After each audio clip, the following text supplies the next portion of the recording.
বাবা কি করো? কি করি দেখতে পাচ্ছিস না কি করছি? ভাত খাচ্ছি। কি করে এটা তো দেখতে আছি, তাহলে বলছিস কেন? মানে আর কি সবার লোকে কথা কও লাগে, তো কথা কইলেই তো মানে মানুষের লোকে যত বেশি কথা কইয়াম তাহলে কি করে আরো আমরা ভিতরে ফালতু কথা না বলে কাজের লাভ কর। কি বলবি বল? মানে কইতেছিলাম যে বাড়িটা কেমন ফাঁকা ফাঁকা লাগতেছে না?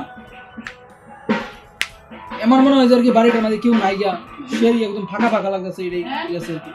কেন বাড়ি ফাঁকা ফাঁকা লাগবে কেন? আরে ঠিকঠাক বল, কি বলবি, নাহলে কানের গড়া এমন যে থাপ্পড় মারবো না, পরে আর শুনতে পারবি না। কি করে বাবা আমার বিয়া দিয়ে দাও উদার আগে। কি করে সবাই আমার সব বন্ধুরা বিয়ে করেছে, আমি আমার বাইরে হয়েছে, এইবার বুঝতে রাখা আমার বিয়েটা দিয়ে দাও। তুই আরাম দাদা কয় টাকা ইনকাম কি করে? বিয়ে করবি? বাপের ঘরে বসে খাচ্ছিস আর তুই বিয়ে মারাচ্ছিস সেখানে নাকি? 2 টাকা ইনকাম করিস না? বাবা তুমি যদি আমার বিয়ে না দাও বললাম আমি এই দুর্গা পূজার আগে আমি কচু গাছ ফাঁসি রয়ে মরবাম। কি করে এটা করে দেখলাম দেখছো মরে যাবে। ঠিক আছে যা, মরে যা, তাহলে আর বিয়েটি করতে হবে না।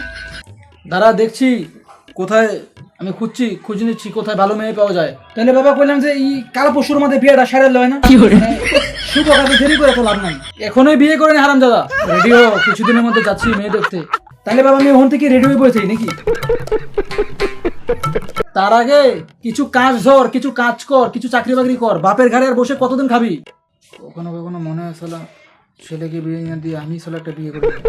বাবা যে আমি তাড়াতাড়ি 2-1 মধ্যে জয়েন করবো চাকরির মধ্যে, কিন্তু তার লাগিয়া